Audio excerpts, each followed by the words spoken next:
दर्शकों जय श्री राम।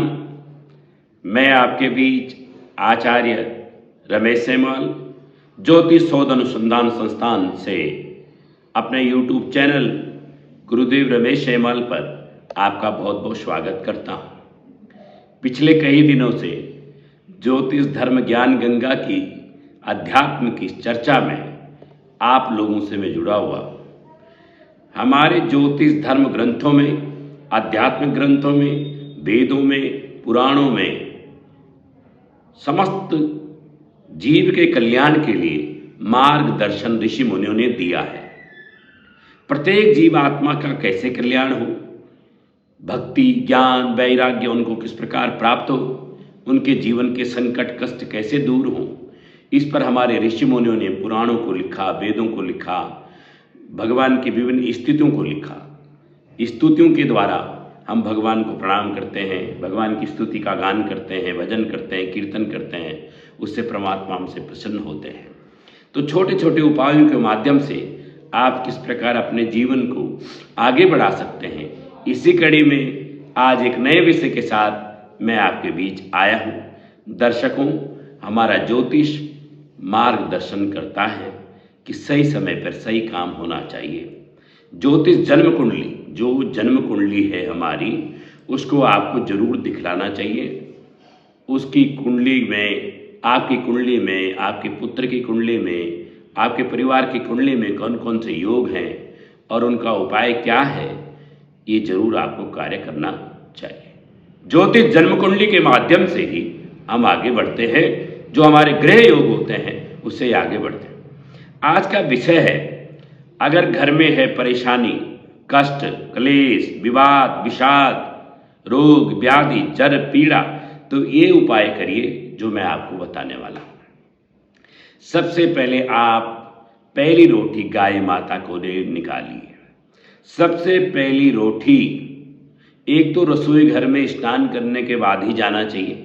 दूसरा, पहली रोटी गाय माता के लिए निकालिए। उस रोटी पे आप सब्जी रख सकते हैं, गुड़ रख सकते हैं, कुछ मीठा रख सकते हैं, उसको घी से चुपड़ सकते हैं। तो पहली रोटी गाय माता को देनी है। ये आप रोज का नियम बना लीजिए कि भोजन अगर परिवार के लिए बन रहा है, कोई मेहमान आया हुआ है, कोई भी है घर में, कितना भी बड़ा आदमी क्यों ना हो, सबसे पहले पहली रोटी गाय माता के लिए निकलनी ही निकलनी है। अगर आपने ये कार्य प्रारंभ कर दिया, रोज को गाय माता को रोटी देनी प्रारंभ कर दी, तो घर से नकारात्मकता नष्ट हो जाएगी, बीमारियां नष्ट होनी प्रारंभ हो जाएंगी, घर में सतोगुण की वृद्धि होगी, पॉजिटिविटी प्रारंभ हो जाएगी, पितृदेवता देवता प्रसन्न हो जाएंगे। दूसरा, देवताओं को भोग जरूर लगाना चाहिए।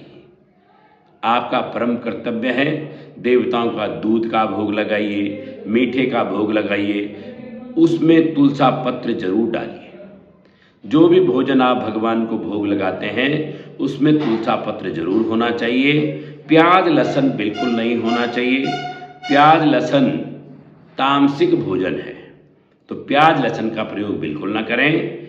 गाय माता को रोटी देने के बाद भगवान को भोग लगाएं, उसमें तुलसा पत्र का प्रयोग जरूर करें। आपके घर में निरोगी काया हो जाएगी, बीमारियां दूर भागने लगेंगी भगवान को भोग लगाने से, गाय माता को रोटी देने से। तीसरा मैं कहना चाहता हूँ, जो चींटियाँ होती हैं, चींटियों के लिए शक्कर जरूर डालिए। आपको कहीं भी पीपल के पेड़ के नीचे कहीं भी चींटियाँ रहती हो, एक नारियल लो, नारियल को ऊपर से काटो, उसके अंदर शक्कर भरो। अगर आपको शनि की सरस्वती चल रही है, घर में परेशानी है, बीमारी है, बेटे बेटी के विवाह में दिक्कत आ रही है, तो ऐसा उपाय आप गोले के अंदर शक्कर भर करके और उसको बांध करके जहाँ चींटियाँ रहती हैं वहाँ रखाइए। चींटियों को बराबर भोजन आप प्रत्येक हफ्ते देना प्रारंभ कर दीजिए। शनिवार से शनिवार अगर एक उपाय आप करें, पीपल के पेड़ के नीचे चींटियों के लिए रख दें। ये कहीं भी चींटियाँ जहाँ भी आपको दिखती हों वहाँ रखेंगे तो बड़ा लाभ आपको मिलने वाला है। एक उपाय मैं आपको और बताना चाहता हूँ। प्रत्येक शनिवार या बुधवार को मछलियों को जीवन दान देना प्रारंभ कर दीजिए। किसी भी व्यक्ति से जो मछली बेचता हो, उससे आप जीवित मछली खरीद लीजिए। जीवित मछली को खरीदना है, और उनको अपने हाथ से गंगा जी में या जल में अर्पण कर देना है, यानी मछलियों को जीवन दान देना है। अगर आप प्रत्येक हफ्ते 5 मछलियों को, 10 मछलियों को, 20 मछलियों को, 50 मछलियों को जीवन दान दे पाएँ तो राहु केतु शनि की शांति हो जाएगी, आपके जीवन में भगवान की असीम कृपा प्रारंभ होने शुरू हो जाएगी। इसलिए मछलियों को प्राणदान आप जरूर देना प्रारंभ कर दीजिए। अगर आपके घर में कष्ट है, क्लेश है, आपको पता मत्स्य अवतार भगवान का हुआ है, तो मछलियों को जीवन दान देना है। मछली खरीदी और वो खरीद करके उसको पैसे दिए और उन मछलियों को आप डिब्बे में भर करके पानी डाल करके गंगा जी में ले गए या जहाँ जल है, तालाब है, कुआं है, वहाँ उनको डाल दीजिए। मछलियों को प्राणदान देना बहुत जरूरी है, आपके जीवन के संकट दूर होने हो जाएंगे। तीसरा स्वान, एक उपाय मैं और कहता हूँ, स्वान यानी कुत्ता। कुत्ते को भोजन जरूर देना चाहिए। पहली रोटी गाय की, अंतिम रोटी कुत्ते की, यानी स्वान की अंतिम रोटी कुत्ते को आप जरूर दें। कुत्ता भी जब हम पितृ पूजा करते हैं या कोई भी कार्य करते हैं, और हमारे शास्त्रों में कहा है कि जीव आत्मा का ध्यान रखना प्रत्येक प्राणी का कर्तव्य है, तो अगर आप स्वान को भी जिमाते हैं, उनको भोजन देते हैं, तो बहुत ही अच्छा आपके परिवार के लिए रहने वाला है। इसलिए गाय माता को भोजन देना, श्वान यानी कुत्ते को भोजन देना, मछलियों को जीवन दान देना, चींटियों को जिमाना, गंगा जी में जल और फल अर्पण कर देना, ये सब आप उपाय करेंगे तो आपके घर परिवार में जो रोग हैं, जो व्याधि हैं, जो कष्ट हैं, जो क्लेश हैं, वो सब दूर होते चले जाएंगे। घर का वातावरण पॉजिटिविटी में आ जाएगा। भगवान को रोज सुबह शाम भोग लगाना, सुबह शाम और दोपहर 3 बार जरूर लगाएं। वैसे तो शास्त्र कहता है कि जितनी बार आप बाहर से फल लाए हैं, कुछ मीठा ला रहे हैं, कुछ भी ला रहे हैं, तो भगवान को पहले भोग लगाएं फिर ग्रहण करें। नहीं तो 3 बार भगवान को भोग जरूर लगाना चाहिए। ये प्रत्येक परिवार का कर्तव्य है। और वैष्णव जनों को प्याज लहसुन नहीं खाना चाहिए, नहीं खाना चाहिए, नहीं खाना चाहिए। जो वैष्णव जन है, वैष्णव जन जिनके घर में लड्डू गोपाल विराजमान है, उन्हें प्याज लहसुन बिल्कुल नहीं खाना चाहिए। अगर लड्डू गोपाल जी विराजमान हैं, आप उनकी पूजा करते हैं, तो आप प्याज लहसुन का परहेज करें, उन्हें बिल्कुल ना खाएं। भगवान को भोग लगाएं, तुलसा पत्र डालें और अपने आप भी तुलसा पत्र ग्रहण करें। तो इस प्रकार दर्शकों, मैंने आपको एक नए विषय आज बताया है।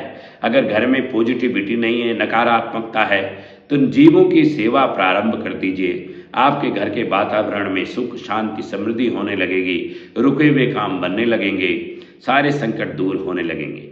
आपकी भी है अगर कोई समस्या, ज्योतिष, धर्म, अध्यात्म की बातें आप जानना चाहते हैं, ज्योतिष पे आप अपनी कुंडली दिखाना चाहते हैं, हस्तरेखा दिखाना चाहते हैं, आपके घर परिवार में कोई संकट है, हमसे मिलना चाहते हैं, तो आप निश्चित रूप से हमें जुड़ सकते हैं, हमारे YouTube चैनल से जुड़ सकते हैं, हमें फ़ोन कर सकते हैं। हम आपकी सेवा में हमेशा तत्पर रहेंगे। अगर आपका है कोई उपाय तो हमसे मिलिए। बहुत बहुत धन्यवाद।